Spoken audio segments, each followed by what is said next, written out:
그때 들었던 이야기를 저는 진짜 아직까지도 잊지 못하는 게 유치원에 끝나서 어머니께서 데리고선 집에 들어가는데 주차장에 제 차랑 똑같은 차가 서 있었는데 그 차를 보더니 엄마는 나를 보고 있는데 차에서 안 내리는 거야. 차에서 안 내리는 거야. 네. 느낀 게 지원이가 나를 버렸다고 생각을 하나? 이런 생각이 들어서 너무 마음이 아프더라고요. 안녕하세요. 저는 이제 고3이 된 육진수 아들 육지원입니다. 전혀 과묵할 것 같지는 않은데.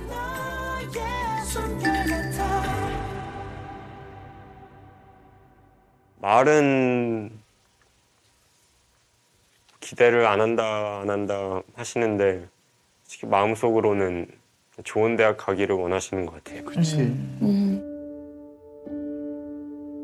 공부에 관해서 되게 많이 다퉜었는데 엄마랑 그 이후로 공부에 대해서 무겁게 대화하지 않기로 서로 약속을 했거든요. 근데 지금까지도 공부에 대해서 매일같이 걱정하시는 거를 보면은 그래도 기대를 하고 계시는구나, 아직도 그렇게 느낍니다. 그러면서 또 그런 압박감 때문인지 오히려 공부를 더 안 하게 될 때도 있었어요. 가족들이 어느 정도 기대를 하고 있는데 과연 기대에 부응할 수 있을까? 또 해야 한다 해놓고서 펜을 안 잡게 돼요. 뭐 공부를 충분히 했을 때는 그렇게 고득점이 나오는데 최악의 경우에는 20점대도 맞아본 적이 있습니다. 편차가.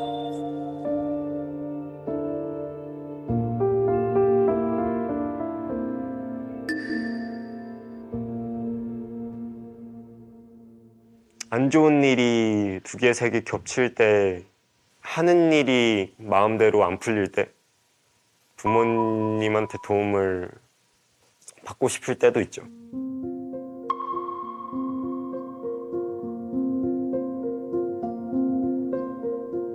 제가 만약에 누가 저를 도와준다 하더라도 거기에 대해서 과연 만족만 할까? 혼자 이겨내는 게 더 성취감 들고 멋있지 않을까 생각이 더 커서 한번 학원가까지 끌려가가지고 진짜 문 앞까지 간 적이 있는데 스스로 할 수 있겠다고 저를 믿고 해주셨는데 결국에는 스스로 못하고 학원을 다니게 됐구나 하면서 스스로 눈물을 흘렸거든요. 스스로 눈물을 흘렸거든요. 저에 대한 실망감도 컸고 속상했죠. 저에 대한 신뢰가 없어지는 게 가장 힘들었어요.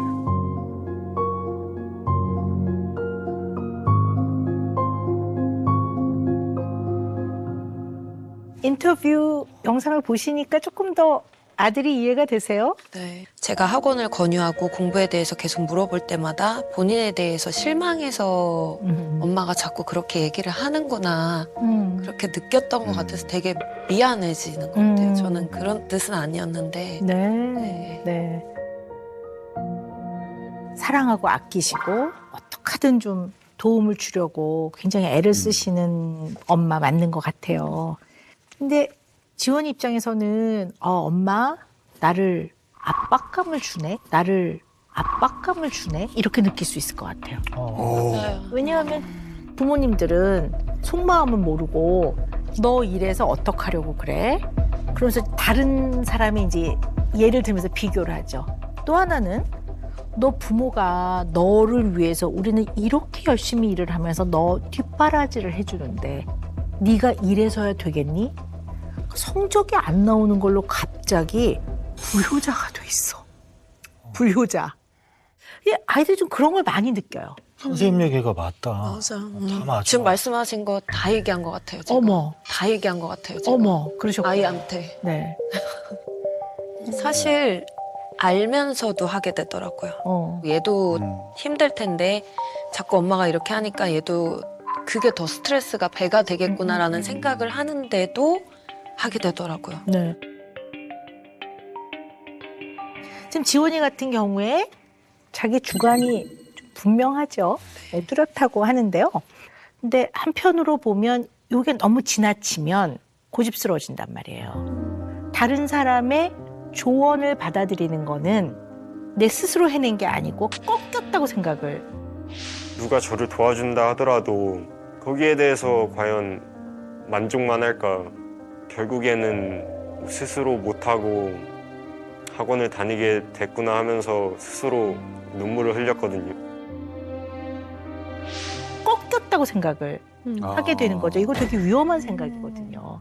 되게 위험한 생각이거든요. 예를 들어 어떤 문제가 생기냐면 자기가 좋은 점수를 못 맞는 과목은 아예 손을 안 댄다면서요.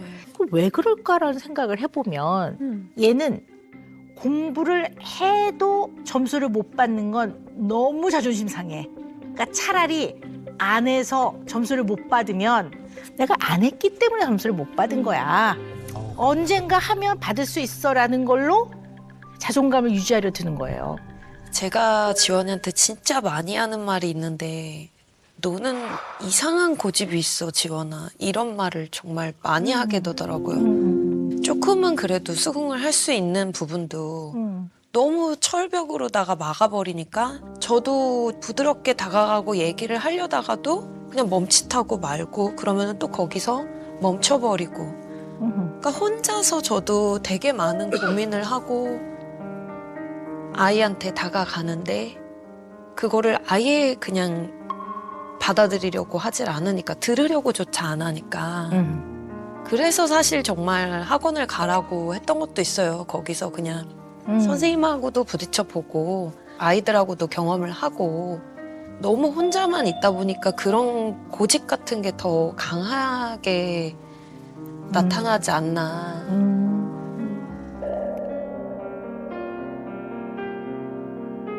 근데 대체로 일반적으로 부모와 의논하지 않고 이제 이렇게 부모와 대화나 소통의 문을 닫는 경우 가장 먼저 생각해 봐야 되는 거는 굉장히 가정 불화가 심할 때. 그러니까 아이가 부모와의 관계에서 오히려 자기가 상처를 많이 받고 가까이 가면 좋을 일이 없잖아요. 그러니까 부모하고 거리를 뚝 떨어뜨리고 나 혼자 이제 살아야 되겠구나. 내가 자생해야 되겠구나. 이런 생각을 할 수도 있거든요. 아니면 아이가 부모와 의논하고 부모의 도움이 정말 절실하게 많이 필요한 시기가 있어요. 좀 어릴수록 더 그렇겠죠. 이때 무슨 이유가 됐든 그 도움을 경험하지 못하는 경우, 어차피 내가 가장 필요할 때 부모는 없었어.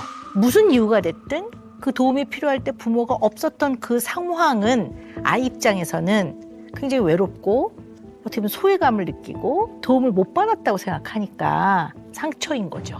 그래서 의논이 필요하거나 도움이 필요할 때는 얘기를 안 할 가능성이 되게 크겠죠. 이런 아이들 생각보다 많거든요. 저희가 둘째가 지금 선생님 얘기 듣고 너무 놀란 게 이제 저희 둘째 지우가 좀 태어나서 좀 아파가지고 이렇게 오랜 기간 좀 이렇게 좀 큰 병원을 저희가 좀 왔다 갔다 했어야 돼요. 네. 그래서 그 기간에 아마 지원이는 어떤 손길도 못 받고 이제 할머니, 할아버지 손에 이렇게 컸죠. 왜냐면 이제 와이프는 병원에 이제 있었어야 됐고 거의 상주. 예, 상주했어야 됐고. 전 저대로 이제 또 경제 활동을 또 예, 운동해야 되고 이제 이렇게 밖으로 다닐 수밖에 없었고 네. 아마 그 긴 시간 동안 혼자 이제 할머니와 있었다 그런 느낌이 저 지금 말씀 속에서 느껴가지고 그랬군요. 그런 일이 있으셨군요. 너무 놀랐어요. 원래 지금 그런 말씀하셨어요. 네. 그 둘째가 태어날 때부터 좀 어려움이 있었나요? 사실 뱃속에 임신 상태일 때는 몰랐어요. 아이가 아픈 거를 몰랐는데 네. 태어나니까 호흡이 안 되더라고요.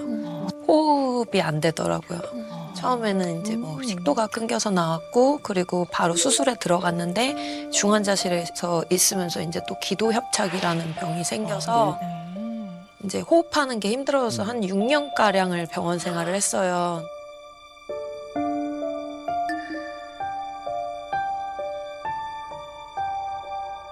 태어났는데 아이가 이렇게 시커멓더라고요. 그러니까 아이는 분명히 나왔는데 소리가 안 들리는 거예요. 이렇게 고개를 들어서 봤더니 아이가 점점 이렇게 시커매져 가고 청색증이 온 거죠. 산소가 공급이 안 돼서. 그래서 아이를 이렇게 품에 안겨줘야 되는데 허겁지겁 아이를 데리고 가더라고요. 체육관으로 가는 과정에서 급하게 전화가 왔고 작은 병원에서는 아예 무슨 병인지도 모를 정도로 큰 병이었더라고요. 그리고 나서 6년을 저희는 병원 생활을 했어요. 네. 그 시간이 아마 너무 힘든 시간이었죠. 네, 솔직히 힘들었어요. 진짜.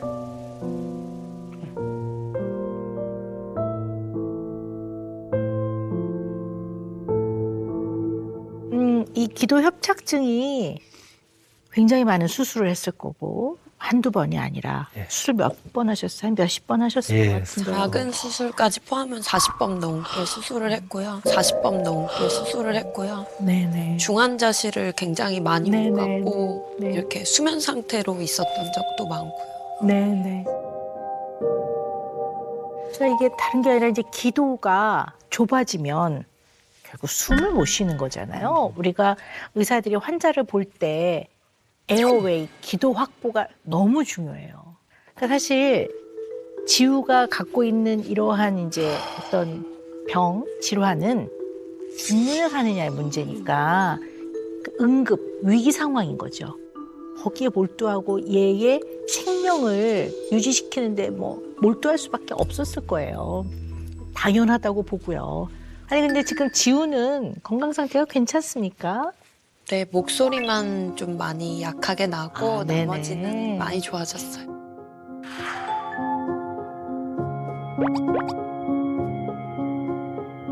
지원이랑 둘째랑 이제 4년 터울이거든요.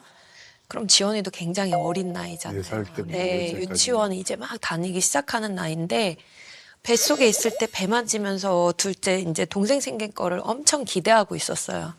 애기 데리고 엄마가 올게, 지원아 조금만 이제 기다리고 있어 했는데 그리고 한 6년가량을 지원이를 거의 제가 보살피질 못했어요. 애 병원에 거의 상주를 하고 있었고 집에 잠깐씩 와서 있을 때조차도 이제 상황이 아이가 너무 안 좋았기 때문에 지원이가 사실 눈에 안 들어왔어요.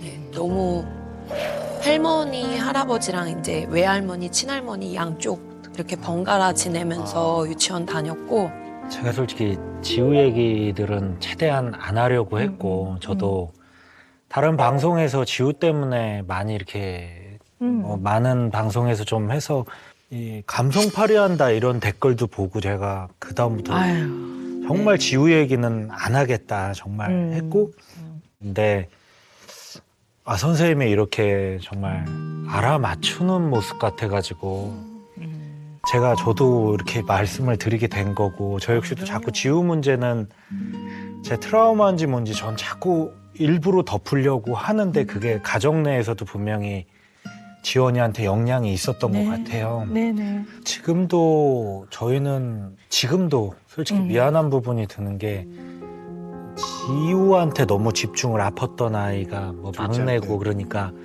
아무래도 더 신경을 많이 저희는 포커스를 그쪽으로 두는 거예요. 네. 그 트라우마 때문에 예의주시하고 예, 계속 얘는 긴장하고 있고. 애기처럼 저희는 계속 보는 거죠. 아, 네. 그러니까 지원이가 그런 반발도 했었던 것 같아요. 그냥 매일 지원이만 혼내고 지우는 감싸는 그런 모습도 예전에 좀 이렇게 좀 막 얘기했던 것 같고.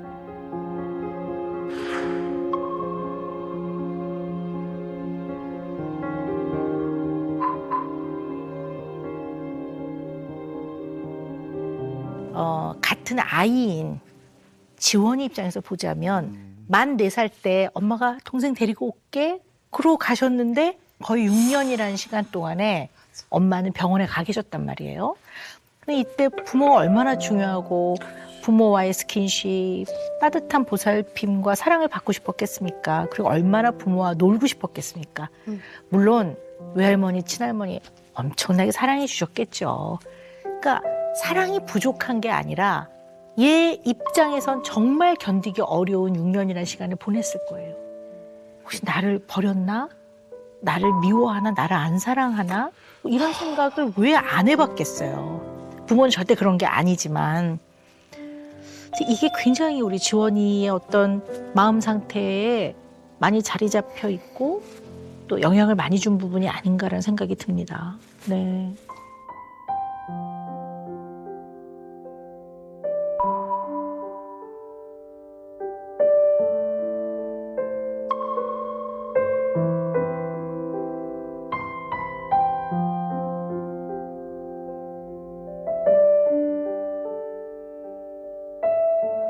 직접적으로 그 어린 나이에 얘기를 했다 그러더라고요. 엄마는 지우를 사랑해서 집에 안 오는 거야. 엄마는 지우만 좋아해. 그 동생은 태어났는데 동생이랑 집에를 오질 않으니까. 그러니까 서운함이 이렇게 담아져 있었던 것 같아요. 어려서부터 계속. 저희 시어머니가 한 번은 전화가 오셨는데 병원에 있을 때 그때 들었던 이야기를 저는 진짜 아직까지도 잊지 못하는 게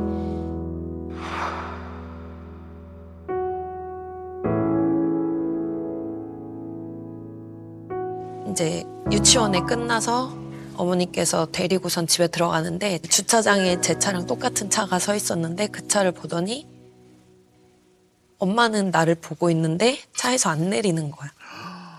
차에서 안 내리는 거야. 네. 그래서 그때 느낀 게 지원이가 나를 버렸다고 생각을 하나? 이런 생각이 들어서 너무 마음이 아프더라고요. 그랬군요.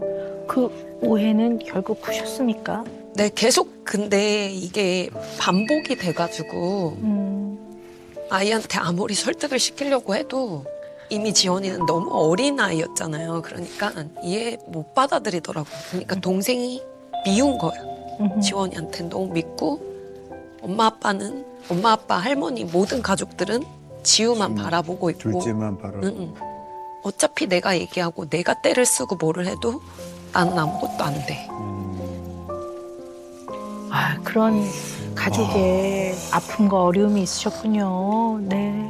정말 힘든 시간을 보내셨습니다. 네.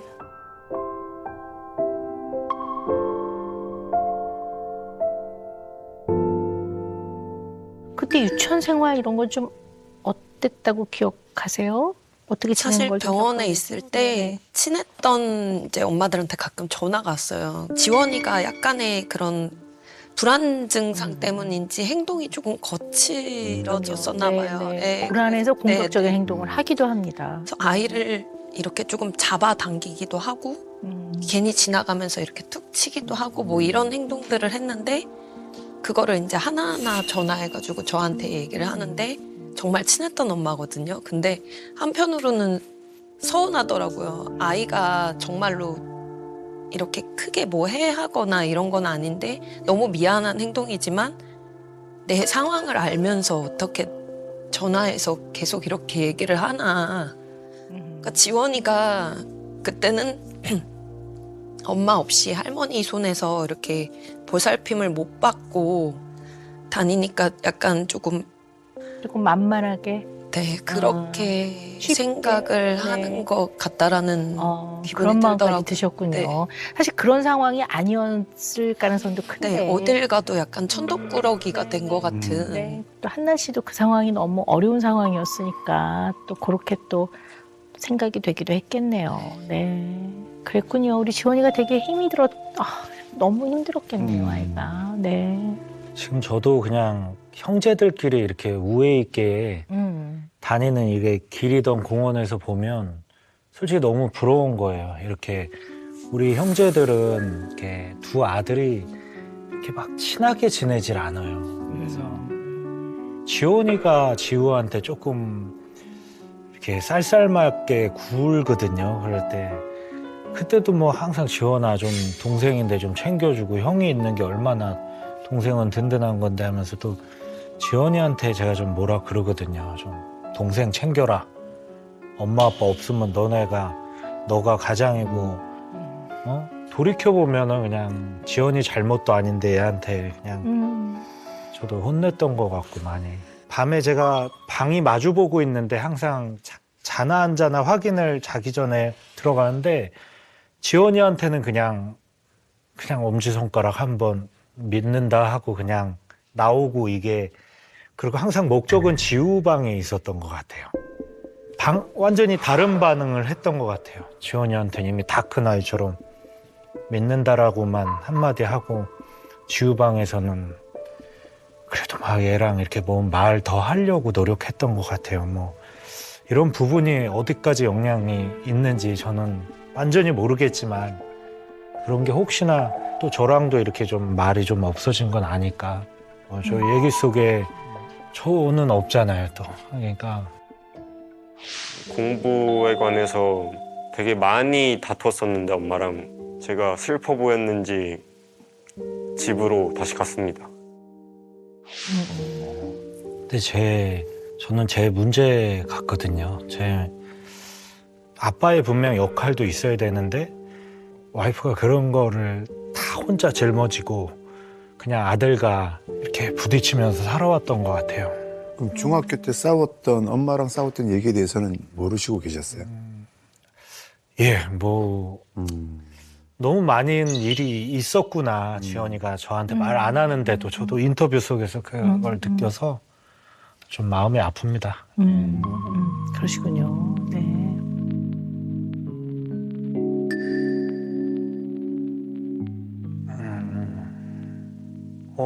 그 어깨에 중압감을 느끼기 시작했어요. 어깨에 놓여진 게 한쪽엔 강한 격투기의 강함 속에 살아야 됐고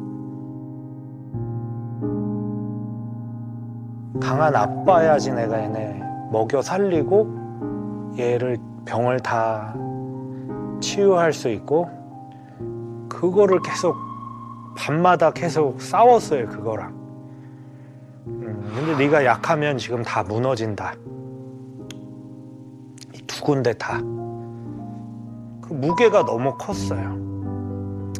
가정도 지켜야 되고 그 강한 격투기 세계에서 제가 또 지면 안 됐었고 팀을 이끌고 있었고 이러다 보니까 뭐 그냥 뭐 그랬던 것 같아요. 그래서 아들한테 너무 많이 신경을 못 썼고 어떻게 컸는지 그 시간이 훌쩍 커버렸네요. 미안해요. 근데 사실 지원이 아빠께서 아이를 파악할 기회조차 없었던 것 같아요. 애랑 보내는 시간이 없으니까 아이를 사랑하긴 하지만 파악이 안 되면 아이가 뭘 원하는지 무슨 말을 하고 싶어 하는지 신호를 해석을 잘 하기가 어려워요. 그리고 아이에게 어떻게 다가가야 되는지의 방법도 잘 몰라요. 그러면 사랑은 하는데 아이를 만나면 할 수 있는 이야기가 사랑해, 화이팅, 뭐 이렇게밖에 할 수가 없는 거예요. 믿는다? 네, 널 믿는다. 네, 뭐 좋은 일이 생길 거야. 아이는 이것 또한 알죠. 아빠가 나한테 관심 있고 나를 아끼시는구나, 사랑하시는구나는 알지만 또 아이 입장이 돼 본다면 이게 좀 피상적이고 공허하죠. 네. 약간 속이 비어있는 강정처럼 그냥 상투적인 이야기. 그게 그렇게 별로 큰 의미가 없는 거죠. 아이 입장에서는.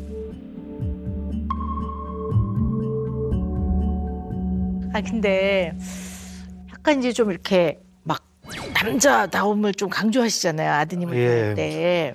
예. 그죠? 제가 학창 시절에 안 믿어지겠지만 학교 폭력을 좀 많이 당했어요. 그러셨어요. 예, 정말. 예, 중학교 땐 정말. 정말 자세히 듣지 않으면 상상이 좀 잘 안 되죠. 네. 네. 그때도 뭐 힘은 셌고 덩치는 컸지만 네. 이제 성격이 이제 누나들 사이에서 크고 네, 이러다 섬세하고 보니까 여리고. 섬세하고 그러니까. 여리고 네. 부당한데도 이제 받아주고 그랬던 학생이었던 것 같아요. 그냥 매일 그냥 학교 끝날 때까지 좀 시달렸던 것 같아요. 그러니까 때리고. 이거 뭐 다 말해도 되나? 그래서 또 갑자기 분노가 치미는데 이제 네. 그냥 옆짝이니까 매일 그냥 바디 맨날. 그러니까 선생님 뒤돌라 있어 매일 맞고. 이거 진짜 이게 많이. 근데 이렇게 뭐 도시락도 싸간 시절에는 이제 뭐 잠깐 화장실 갔다 오면 내 도시락이 없어져 있고 다 비어 있던 거죠. 그래서 어머니가 아셨는지 모르겠는데 참 이게 어떻게 보면 슬픈 얘기인데 하나 더. 밑에 바닥에 계란을 2개를 까시고 위에다가 위장용 계란을 또 2개를 깔아주셨어요. 그건 전 말도 안 했는데 아셨다. 그 엄마가 그냥 어떻게 뭐 그걸 진짜 그렇게 해주시더라고요. 어느 아셨네. 순간부터. 그래서 지금 생각하면 뭐 화도 나면서 뭐 엄마의 또 사랑도 느끼고 뭐 좀 그런 생각 드네요.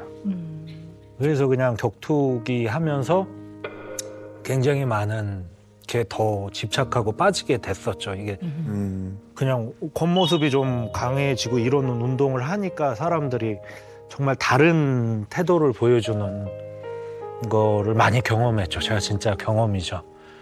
그래서 아들들만큼은 또 저처럼 그런 시대는 아니지만 무조건 강해야 된다. 그리고 나처럼 눈물 많지 마. 또 이런 말을 하는데 그런데 지원이는 그걸 받아들이는지 뭐 어떤 마음인지 모르겠어요. 네. 머리로는 이해할 겁니다. 근데 뭐 얘도 아직 어린 면도 있고 또 겪었던 상처가 그 연령상 너무 크고 뭐 너무나 일반적으로 할 수 있는 이야기인데 이제 본인의 서러움이 먼저 건드려지겠죠. 네. 언제나 우리 부모는 나의 어려움과 나의 힘듦은 잘 모르시는 것 같은데 이런 마음이 어떨 땐 들겠죠. 네. 근데 또 지우는 어떻게 보면 태어난 순간부터 꽤 오랜 시간을 부모가 24시간 밀착되어 있으니 지금 이제 청소년 시기에 우리 지우 지금 사춘기인데 좀 제발 좀 저 좀 혼자 두세요. 좀 그럴 것 같아요. 맞아. 네, 선생님. 이런 거라면 우리 또 지원이는 이해하지만 상황을 어쨌든 나는 너무 외로웠어요. 나는 너무 망망대해에 그냥 이렇게 덩그러니 있는 그 돌 위에 이렇게 앉아 있는 것처럼 나는 너무 외롭고 힘들었어요. 그래서 그냥 나는 내가 나의 방식대로 나는 그렇게 살기로 했어요. 내가 알아서 할 거예요. 근데 이제 와서 딱 달라붙어서 막 뭐를 해라 마라. 물론 사랑이고 좋은 뜻이라는 건 알지만 이제 와서 좀 혼란스러워요. 그리고 어떨 땐 부담스러워요. 내 삶을, 내 생을 이래라 저래라 안 했으면 좋겠어요. 벼락펴락 안 했으면 좋겠어요. 그래서 아마도 혼자 해결한 적이 많을 거예요. 제가 봤을 때는. 일단 부모가 없으니까. 네, 그러니까 이제 혼자 그냥 넘어가거나 참고 지나가거나 얘기를 안 하거나 혼자 혼나고 말거나 이런 게 되게 많았을 거예요. 나한테 벌어지는 일들은 그냥 내가 혼자 다 처리하고 감당해야 돼. 이런 것들이 굉장히 깊게 자리를 잡았을 가능성이 크죠. 네, 이런 마음이 있는 게 아닌가 싶은데요. 얼마 전에 너무 미안하더라고요. 지우가 수행평가로다가 바느질 하는 거를 숙제를 해가야 됐는데 남자아이들 너무 힘들잖아요. 바느질 하는 거. 그래서 지우를 막 가르쳐주면서 문득 생각이 드는 거예요. 지원이도 분명히 이 수행평가가 있었을 텐데 네. 지원이 어떻게 해갔지? 지원이가 이거 숙제라고 엄마 도와주세요라는 말을 한 적이 한 번도 없는 거예요. 그럼 얘는 혼자서 해갔거나 아니면 못 해갔겠구나. 너무 미안하더라고요. 지원아 너 어떻게 했어 이때? 남자애들 이거 숙제 해가니? 너 어떻게 해갔어 너는? 이랬더니 그냥 했지. 그냥 이 말 한마디 하고 방으로 들어가 버리더라고요. 바느질뿐만이 아니라 지우 숙제 이렇게 봐주다 보면은 엄마의 도움이 필요한 것들이 있더라고요. 네. 근데 지원이는 한 번도 숙제 뭐 도와달라, 뭐 엄마 이거 해가야 되는데 해주세요 이런 얘기를 한 번도 한 적이 없어요. 제가 그렇게 아이를 들여다보지 못했던 것 같아요. 많이 안타깝다. 지우한테 하는 것처럼만 지원이한테 했어도 제가 네.